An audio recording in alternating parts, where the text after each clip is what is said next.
Hello, I'm the Angry Spork, taking issue with He-Man/Thundercats. On a hunch, Lion-O took the body of slain Prince Adam to Third Earth to use Mumm-Ra's rejuvenation magic. It works, though it does make him loony for a bit so they can have a fight scene. He gets better, and after a briefly powered-up Cringer mauls some goons, they set off for Eternia, where the ancient spirits of evil, released and controlled by Skeletor and Mumm-Ra, are now aimed at the ultimate source of power in the universe, Castle Grayskull.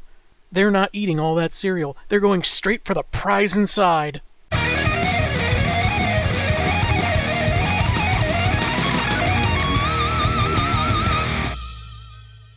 The cover for issue 5 is not that far off, really. Our villains are towering over the coveted domicile, looking gleeful in their evil victory. Skelly's definitely reaching for that sucker, but Mumm-Ra looks like he's either casting a spell or doing some kind of performative kung fu posing. Maybe that's why he loses to Lion-O and crew. He keeps claiming he's got 50 black belts, but still hasn't gotten past white belt at his dojo at the strip mall.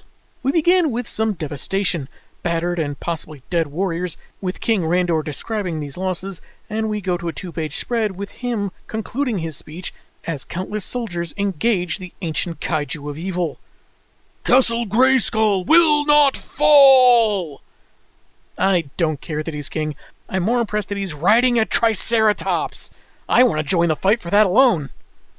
Panthro and Tigra are modifying a large Eternian cannon with their own technology, such as quantum fusionators and Thunderian energy exaggerator. Zork? What is Zork? I didn't say Zork. Man-at-Arms is a little incredulous. You sure you're not just making this up as you go? Just because we're anthropomorphic cat people doesn't mean we don't take our work seriously. Now hand me the Gluflorpian bungle wrench so we can Zorple the final Tengi Munket. However, the cats overlooked a part that hadn't been properly secured, which Duncan promptly repairs, a sign their tech isn't so far advanced that it can't be understood by an Eternian. Meanwhile, air support arrives with the Eternian Guard, led by Teela. Cheetara is riding along, being a bit condescending about Daddy's little girl having the rank of captain, then borrows her sword because she feels she's warrior enough to be more effective solo than an entire battalion. She managed to slash one of the giant gator's peepers, but gets swatted away. Teela catches her with her flying chair, chiding that such a reckless move wasn't particularly bold or courageous, a criticism that Cheetara accepts. Though that was a rather pretty eye-gouging. Your flying's none too shabby either. Though I'd want to veer away from that mountain we're heading towards, but hey, I'm not here to judge. So all it took for the Thundercats to get over their rather rude, uppity attitudes and superior mindsets was to screw up in battle and have an Eternian to help them out before their arrogance got them killed. Hooray, I suppose. Orko tries to prove he's the greatest wizard on Eternia by using an old family spell to shrink one of the monsters and impress the Thunder Kittens, and instead shrinks their heads. Huh, I didn't know Orko was a psychiatrist. He said they should return to normal momentarily, hopefully, but does that mean it would have been temporary on the monster too? Or is it only short-lived because he screwed up? Anyway, the sorceress is calling on the power of Grayskull to protect the castle when Jaga appears, which is not easy for him to do with anyone other than his people's king. Allowed to explain, he mentions he was once Lord of the Thundercats. Oh great, first a monster attack and now a strange ghost is giving a back-in-my-day lecture. What else can go wrong? The kingdom's treasure trove contained an artifact that may be able to end the threat of the evil spirits, and asks if she could provide a means to travel to Thundera before its destruction in order to retrieve it. The sorceress then opens a doorway that appears to be just what he requested, and asks that he step right this way. Some neighbors ask for a cup of sugar, this one asks for a time portal. Feels like that would have been very useful earlier, like stopping the villains from releasing the evil spirits, or stop Mumm-Ra from killing He-Man, or get Skeletor plastic surgery and a therapist. Orko tries his shrink spell again, and succeeds in miniaturizing the platform for that big cannon Panthro, Tigra, and Man-at-Arms were just about to fire. The meek mage apologizes and flies off to accidentally help the enemy elsewhere, while Duncan and Panthro hold the weapon in place with their mighty muscles of 80s manliness. So, Duncan's your name, eh? We can get all chummy later. You haven't lived until you've had post-battle Eternian shawarma. Tigra swaps places with Duncan for some reason, and they fire at the giant boar's head, seeming to kill it with a direct hit. But their celebration is premature, as the monster's head regenerates, laughing as it swipes some of the flyers, and the ground troops look on in horror. As more heroes are overpowered by the monsters, Castle Grayskull suddenly disappears. Not via portal, but an illusion cast by Tigra, done so with great strain, since, well, huge castle. That's when the sorceress and Jaga arrive, with what looks like the Ark of the Thunder Covenant. That belongs in a museum! So do you! And among the artifacts inside is just what they need. A golden disc of knowledge, much like the ones used by Skeletor, which is how Jaga learned of Eternia and its magical castle. Well, I actually heard about them from a dirty limerick written on the men's room stall of a dive bar, but that's not important right now. Using a spell from their disc, the two revealed golden discs on the chest plates of their gigantic enemies. Once those are broken, the evil spirit's corporeal forms will be forever destroyed. I see Skeletor and Mumm-Ra both attended the Lord Zed School of Obvious Weak Points, and with these menaces looming, our heroes run away from them. At least it looks that way, but maybe it's meant to be kind of a blending of panels, because on the next page, they're facing the monsters, so it feels a skosh confusing. Man-at-Arms directs squads to take down different beasts. 3 of them anyway. And for some reason, Panthro thinks it's funny to suggest Duncan take the boar, which is what he was planning anyway, and insists he and Tigra join him. I'm just not sure why he's covering his smile like he can barely contain laughter. What about the battle strategy is funny to him? I'm just remembering this one time I knew a guy named Duncan got into a fight with a 7-foot boar man and had his legs broken and his arms ripped off.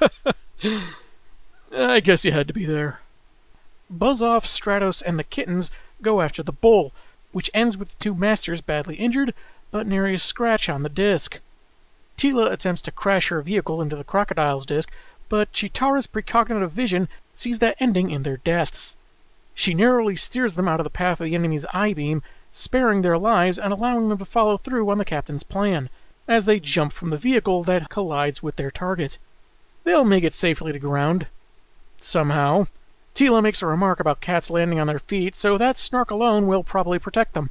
Orko figures 3rd time's the charm for his shrink spell, but instead of his usual incompetence, one of the masters is flung into him.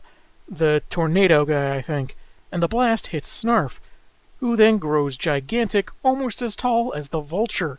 In his confusion, he accidentally smacks the monster's disc and destroys it. Yes! Yes! Orko does it again! Yeah, but for your previous blunders, you have to change his litter box. Have fun with that.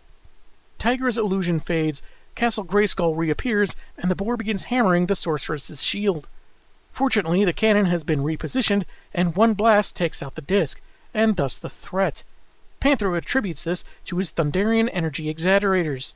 You mean that thing that almost blew up in our face? I said I was sorry about that. Well, there'll be no more cock-ups of that sort on my watch. Phrasing? Duncan gets snagged by the bull, last evil spirit standing, and Panthro leaps after him. Even though Tigra can't get a clear shot, he keeps ordering them to fire the cannon. Must you always be such a hard-ass? Humph. Always. It's not charming. The ladies tell me otherwise. Fire!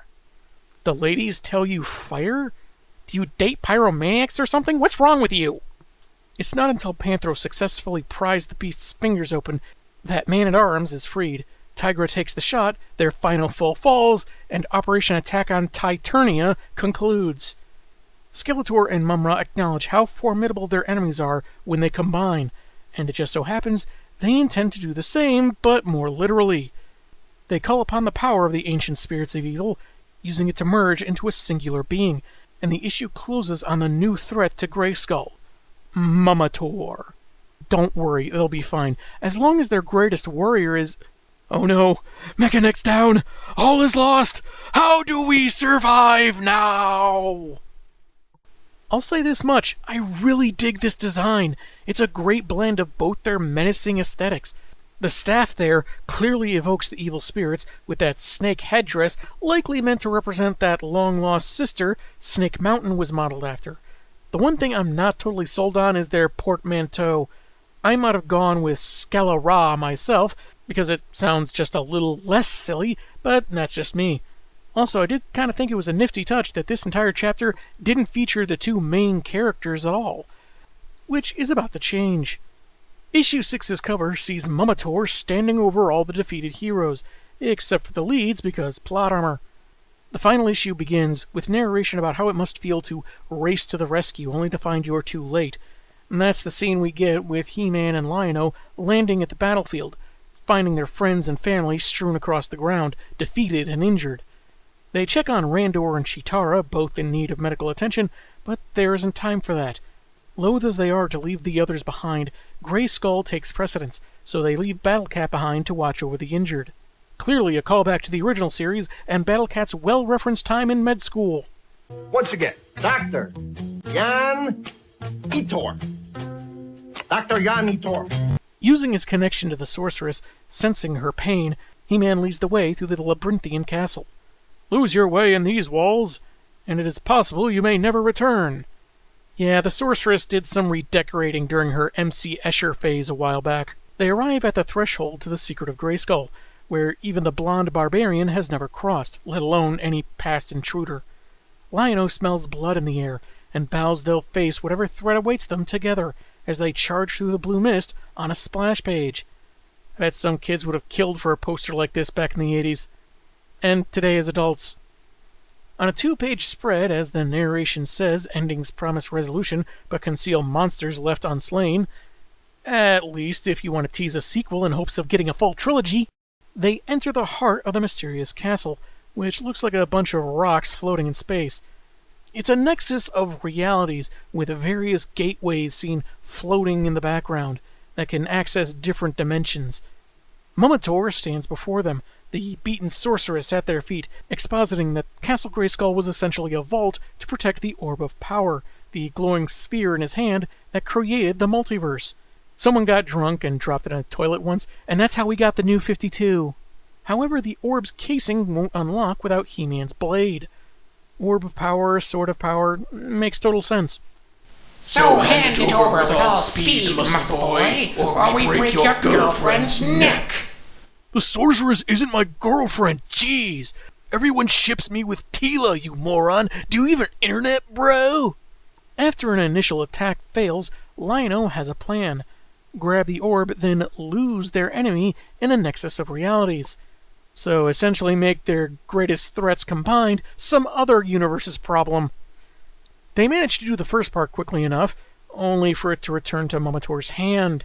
As their scuffle continues, they all get pulled into an alternate version of Eternia their foe would like best, one apparently overtaken by evil forces given the Snake Mountain logo. The fighting resumes. Oh, hey, Lion-O and I had the same idea for his fused name. Neat. Anyway, Mumm-Ra says that their vision won't be limited to one world, implying they'll extend their reach to other realities. And He-Man tells him to shut up while smacking him with a giant stone throne. This frees the orb for the heroes, and they hop through a portal with their enemies close behind. They end up on an Earth where Adam the Grayskull works at the Daily Planet and has a superheroic alter ego. It's implied they ended up there because our Adam has wondered what his life might have been like had he lived on his mom's homeworld of Earth. And by sheer coincidence, he still had the same terrible barber. They both hold the orb, concentrating on Eternia, and land on a Thunderian version of Eterno City, with Panther at Arms, Cheetila, Jackares, and of course, Snarfo. This is the dark side of fanfiction no one talks about. Warn your children! Mumm-Ra follows, of course, so they fight, and while the orb changes hands a couple of times, He-Man stabs him with the sword they've been demanding, only for it to stay stuck in their chest when he's knocked away. Lion-O uses the orb to transport, rather unexpectedly, to Thundera at the dawn of its destruction, with some explosions erupting from the ground. They warned us not to flush our toilets at the same time, but we didn't listen. We just wouldn't listen! Lion-O watches his dad, King Claudius, choose to stay behind on the doomed world while Jaga looks after his son, claiming he'll use a gravity capsule to follow them later. Father, come see the starship. I've saved you a seat up front. How about you be a captain of the starship, Lion-O, and I'll join you and Jaga a little later? Oh boy, really? Thundercats, ho! My, he seems awfully upbeat for a child whose planet is actually crumbling around him. Claudius says the ship's navigation won't see its passengers out of the crisis unless someone stays behind to boost its guidance systems. Then why aren't the guidance systems for the ship on the freaking ship? That doesn't make any sense. To think Panthro and Tigra actually belittled another world's technology. As the escape craft takes off, He-Man figures that because traveling through dimensions involves time and space, it was feasible that they could travel to their own past. That's when Mumm-Ra shows up and realizes where they are. Oh, we've always despised this rock. Well, half of you, if you want to get specific. Or maybe you only half despise it. Anyway, more fighting with a slug from He-Man having the sound effect of Fisto! So it's almost like one of the other masters are contributing! But not really. Lacking his sword, he swipes his enemy's staff and clobbers him with it. In your combined form, you're just twice the clowns you've always been. And no one's laughing! You try coming up with new stand-up material. Everyone's offended by everything these days. Snagging the Orb of Power, Mumm-Ra takes them all back to the heart of Grayskull, and since he has the sword as a key, he can finally unlock its power. While they figure out just how to do that, they summon their minions to keep the heroes busy. The sorceress sees his bet and raises the Masters of the Universe and Thundercats on a 2-page spread, as the two sides collide. Even Cheetara and Randor, who were earlier stated to have been badly injured, barely alive, and in need of medical attention. Cartoon characters were tough back in the 80s.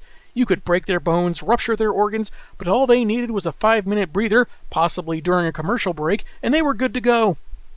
It even includes some characters we haven't seen yet, some I'm sure more dedicated fans of these shows are more familiar with than myself. Pretty sure that one guy is an evil repainted Fisto. And boy, it doesn't get much more one-sided than Marmot vs. Battle-Cat, does it? And how Snarf survives kicking Skeletor's pet Panther without getting eaten, I just don't know. Among the cluttered panels where each master gets to actually do something, He-Man and Lion-O charge the big boss, with their plan to get the orb involving a lot of punching. That's usually my go-to. Still can't figure out why my shiatsu massage business didn't get a lot of repeat customers. However, Mumm-Ra manages to unlock the orb, being imbued with the power of Grayskull, which slowly leaves He-Man's body. The two heroes do what they can, get at least one good hit in that at least recovers the Sword of Power, but the odds are really stacked against them. Lion-O suggests they take a cue from their enemies, combine their own powers, and while it could destroy them, this is their last shot anyway. By the power of Grayskull! Sword of Omens! We have the power beyond power!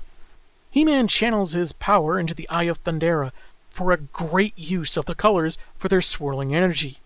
It really gets Stanbush's The Touch playing in your head. Yeah, that's from the Transformers, but hey, it's still gloriously 80s.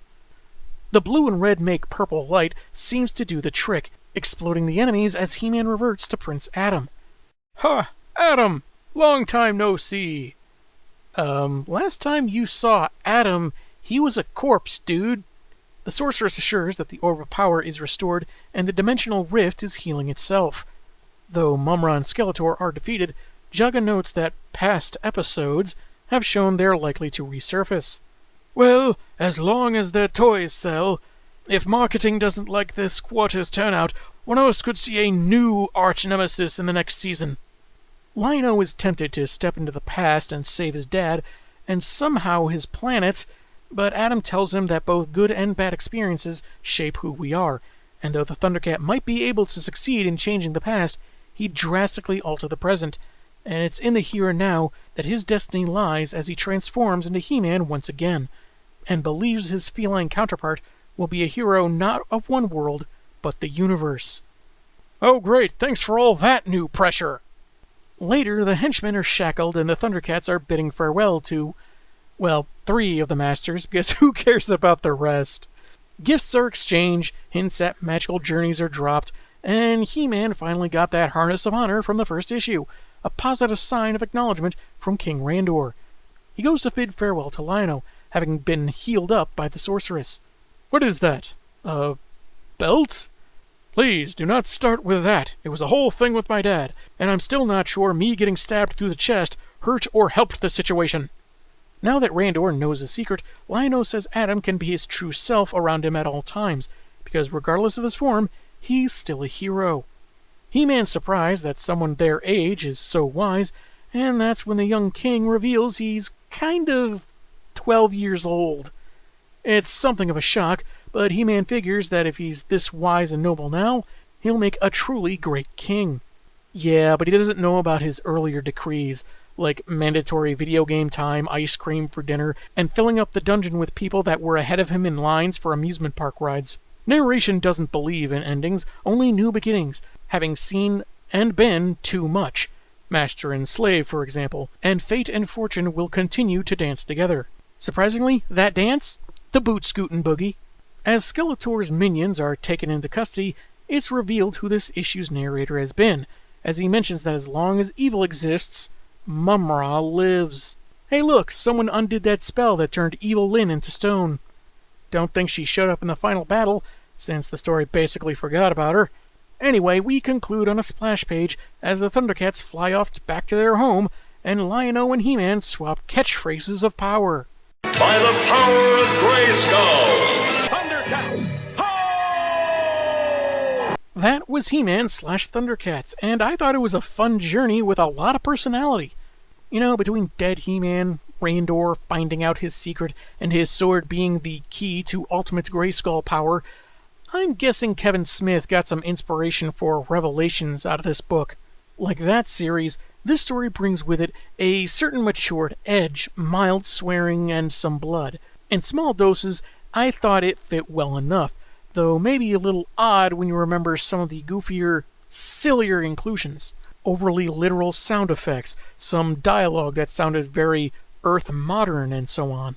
But then you have Adam's vision of his friends enslaved or their heads on pikes, which took it, albeit briefly, to quite another extreme. Even so, the story is really good. The ancient spirits of evil are tired of their hench mummies screwing up, so outsourced to Skeletor in hopes of freedom. And the progression of events that follow feel very natural, from Skelly and Mumm-Ra's feud becoming an alliance and full-on fusion, to the very clever new uses and combinations of the hero's powers to defeat them. While I think 6 issues was a choice and it's overall paced well, I feel like the subplots between our main heroes and their problems with their respective fathers were handled unequally. Adam disappointing his dad because of his secret was shown well enough without getting too detailed, but I did kind of forget about the Harness of Honor until it was brought up at the end, even though it does hold meaning in their relationship. Lion-O was a different matter. He voices some doubt about his ability to lead, but is given pep talks by Panthro and later Randor, yet in battle, he gets one talking to about being too headstrong, but is otherwise very effective. His own desire to live up to his father's legacy feels forgotten about for a couple issues, then kind of resurfaces when he feels tempted to alter time to save his dad, but almost seems like an unrelated issue to me. Here's an idea. Grab your dad after he boosts the guidance systems and bring him into your present. Then you get your pappy back, and the timeline is basically unaffected. Unless parts of his atomized body were supposed to bond with some cosmic energy phenomena, in which case Third Earth would probably be overrun by 5-story tall kangaroo rats. Hey, that's just science. Lion-O's interactions with He-Man and Randor, Mumm-Ra's with Skeletor, that was all done very well.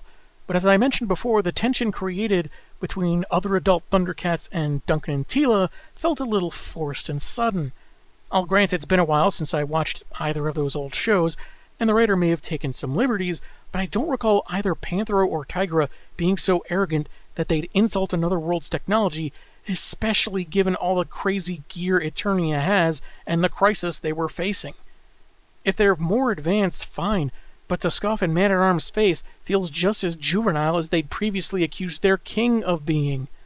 Maybe what would have worked better is that Panthro unintentionally insults Eternian tech, tries to apologize to an offended Duncan, but between Tila, Wily-Kat, Tigra, and a couple other masters like Ram Man and Stratos, there's this huge, unintelligible argument until both Randor and Lion-O order them all to stop. The latter reminds his Thundercats that they're guests of this kingdom and should be respectful of the grief the masters are feeling at the loss of not just a warrior, but a good friend. I would think that someone like Tila might be so upset that she'd irrationally blame the T-Cats for Adam's death, like not helping out sooner, but of course doesn't mean it and just needed to vent. It's something that I think would better justify tensions and maybe make it more apparent that despite putting up brave fronts, He-Man's loss isn't an afterthought. Yeah, Randor's devastated, but aside from that funeral scene, not many other characters looked all that broken up most of the time. Granted, they had giant animal monsters to fight, but still. Again, we didn't see a lot of the other Masters of the Universe, but at least the title was honest about who was the main focus. I would have liked to have seen more of those other Masters fighting in the big battle, given a few spotlight victories or something. There seemed to be a sequel tease at the end there, but I haven't heard anything about a follow-up, though I wouldn't be opposed to reading it if it involved the same writing. I didn't really like the mystery narrator bit, but I didn't hate it enough to say that it was bad. I do wish the final fight was less cluttered, maybe another page to more clearly feature some underscored characters. I'll say this about the art, it's very good, the effects and colors are very vibrant, and new designs like Thundercringer and Mumm-Ra are great. Motu characters seem to be either largely modeled after the 80s cartoon, like Man-at-Arms, the old toy line, which would explain Evil-Lyn having the skin tone of a pale lemon, or largely influenced by or heavily integrating the 2002 reboot series like Tila. The cats are more or less straight from the 80s series. No big complaints about the art, but I don't think the style is the best fit for this story. I mean, let's be honest, both these properties have a certain element of silliness that is inherent in this work, and I feel like this particular aesthetic is sometimes too serious for it. Maybe it's just me, but I might have gone with something closer to a cartoonish look. That and this style did absolutely no favors for He-Man's haircut. This story has a great premise, is nicely paced, and while a few details could have been tweaked, it gave us terrific villains, a threat that grew in scale as the story progressed, and even heroes fighting each other before joining forces that didn't feel at all contrived. So if you're a fan of either or both of these old shows, this is definitely worth checking out. I'm the Angry Spork, and man, have I got issues.